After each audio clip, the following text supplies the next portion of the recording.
Hey guys, it's James Dainard, and we are back on BiggerPockets. You may have also seen me on the new podcast, On the Market. For the best real estate trends or how to find out what's coming ahead, make sure to check that one out. Only problem, I bought it from a fake seller. James Dainard just walked over to my desk.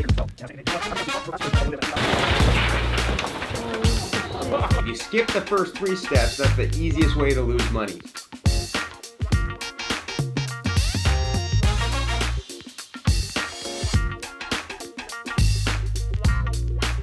So today we're talking about bulletproof investing, how to lend your own money as a private lender, and how to do it safely. So why would you want to be a private lender?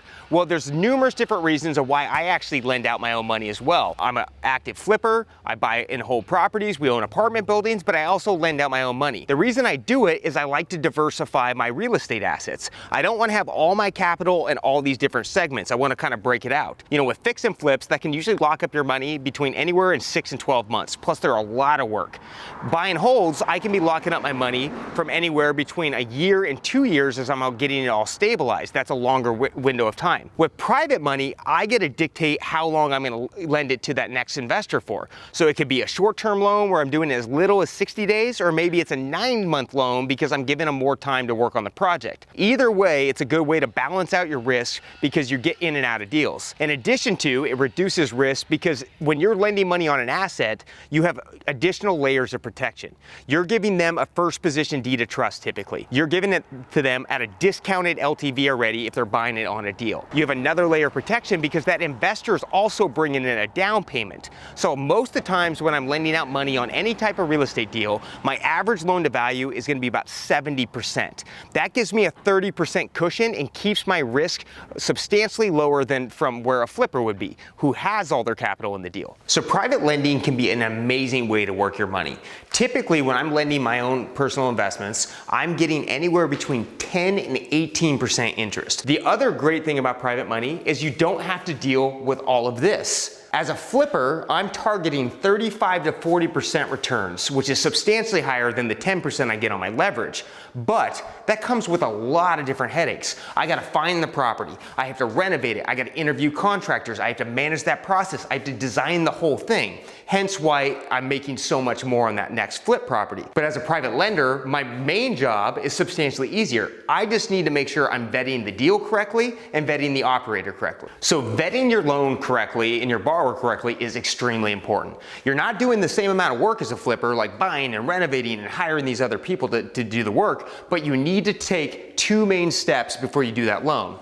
The first thing I do is I need to be able to verify the information that the borrower is bringing me.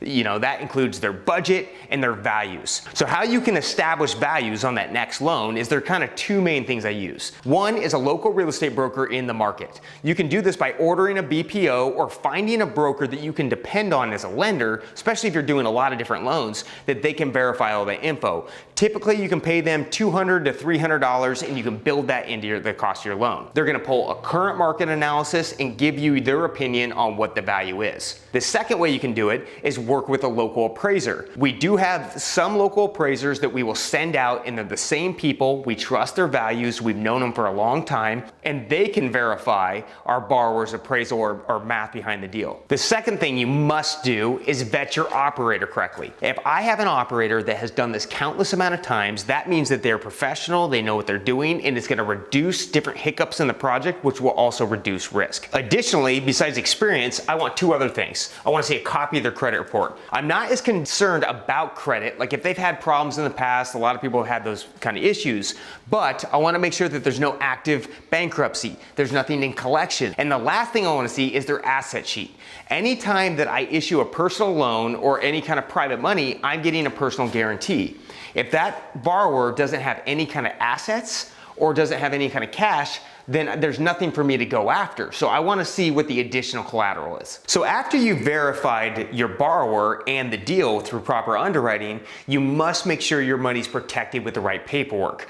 Handshake deals are a no-go in real estate investments. Never do, I'm taking it for their word. You must always get full title insurance and make sure the loan is being escrowed. The reason being is you don't want to give someone a loan without knowing that the property doesn't have additional loans on it. The next thing you want to do is make sure that you have the proper paperwork. You need a deed of trust securing your money against the property, and also you need a promissory note. The promissory note is going to dictate the terms that you're charging your borrower. So whatever was negotiated in that loan is what is going to be dictated through there. Another item that I require before lending out someone money is if I'm doing any kind of construction financing where I'm financing their repairs into my loan, is I want to see a copy of their budget. I want to verify what the kind of scope of work they're doing, that it's going to match up with the new appraised value. In addition to, I want to look through their line items to make sure that they're not short or too heavy to where I'm either lending too much money or they're going to run out of money in the middle of the project, and then I have to take over this full renovation. And lastly, the thing I always get on my own loans is a personal guarantee.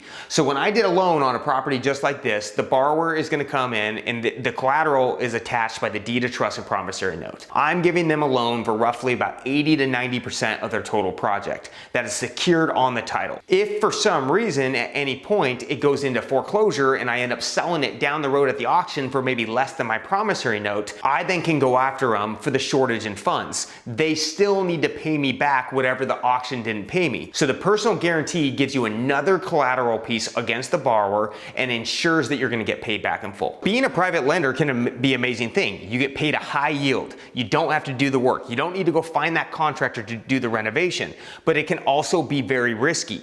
Don't just issue money out to people you don't know or understand what you're lending it on. So again, the steps you want to take is verify that borrower. What's their experience? What's their credit like? What kind of liquidity do they have? Do they have other assets you can attach to?